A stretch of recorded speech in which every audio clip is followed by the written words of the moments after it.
let me go into now the full development of what I call the central breathing style, or Lifestream breathing. We made up this word Lifestream many years ago because central breathing pattern takes up a lot of mouth time, and Lifestream became a word for us that involved the feeling of flow in your breath. So we call Lifestream breathing the type of breathing where you're feeling a deep inner sense of well-being, a deep, full connection with yourself, and an ability to connect with other people. So let me go through Lifestream breathing with you, showing you just how nature has intended the Lifestream to move in your body. Most of us don't remember before we were born. Some of us may, but most of us don't remember those long 9 months inside our moms. And what was happening in there, in addition to us developing, was that we were moving the entire time, and we were moving in a very specific way. And I'm going to demonstrate the basic Lifestream movement that was going on even before we were born, and later on in life, then our breathing needs to come along with that movement as a way to connect up those two aspects of ourselves.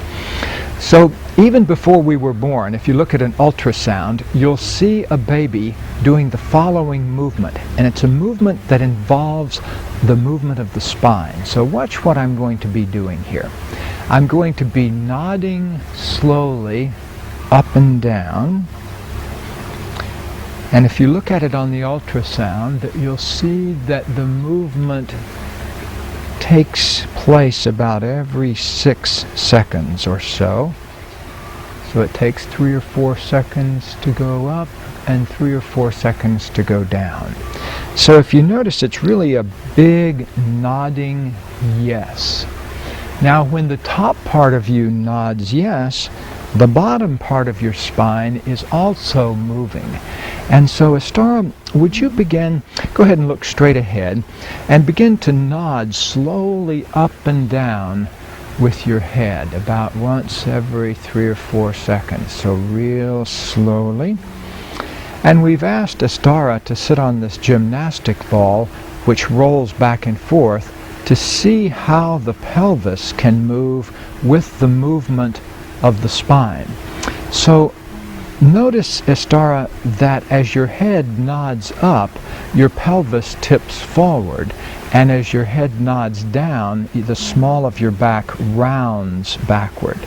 So as your head nods up, the small of your back arches slightly, and as your head nods down, your back rounds.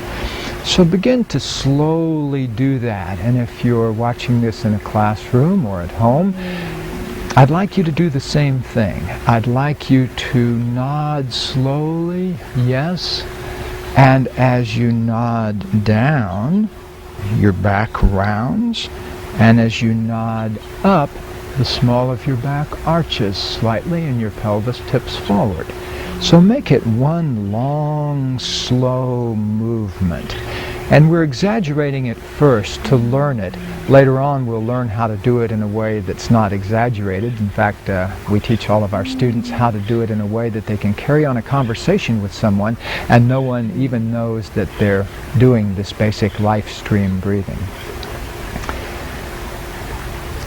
So letting the small of your back round and letting the small of your back arch slightly forward. That's it. Good. And you can, for now, exaggerate it a little bit. I'll show you how to do it a little more subtly later on. But for now, just, that's right. Arch the small of your back and then round the small of your back. So notice how this movement has a very organic, natural look to it. The body just wants to do that. And that's because it's been doing it from the day we were conceived in different ways.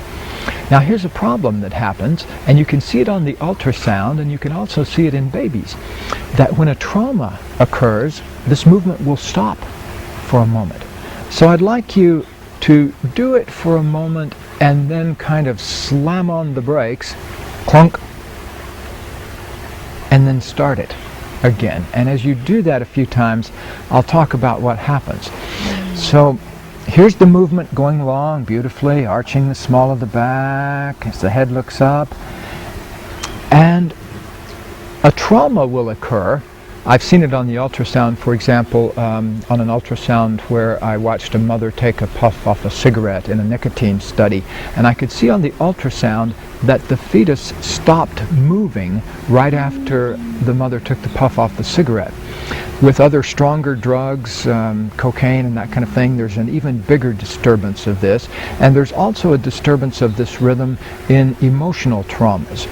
So what happens is when the emotional trauma occurs, when the trauma occurs, the movement slams on brakes. So just freeze it there for a moment.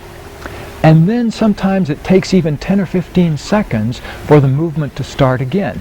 It'll suddenly pop back into action again, and the body will start to move again. The baby will start to move again. Now, the problem there, of course, is that there are many, many, many traumas of life.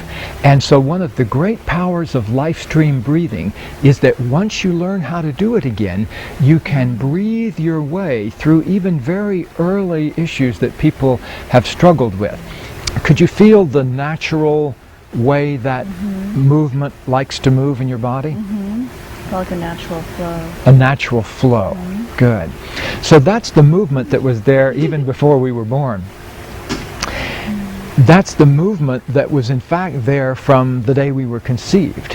And then after we're born, our breathing links up with that movement too. So that if you see a happy baby breathe, you'll see that the breathing moves right along with this basic Lifestream movement.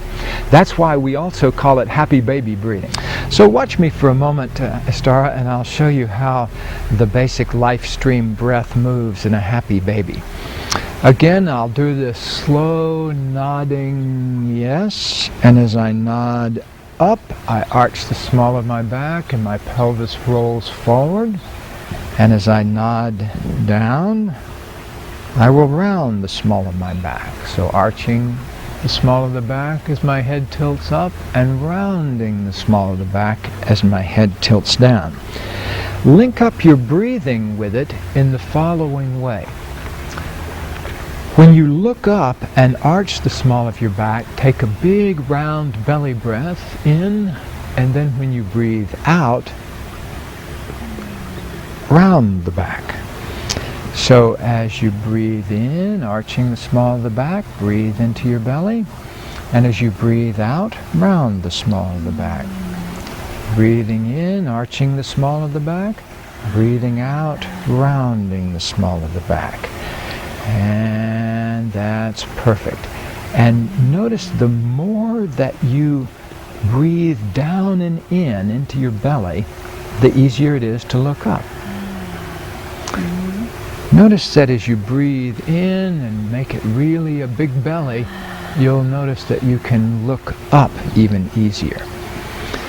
I was teaching this on a talk show a while back, and the hostess of the talk show asked me to show her this, and then she asked me what her big breathing problem was, and I said that the biggest breathing problem she had was designer clothing syndrome, because she was wearing such tight clothing that it was inhibiting her breathing. So if you're practicing this at home or in a classroom and you have a real tight belt on, you might want to loosen it up a little bit so that your body can move more freely.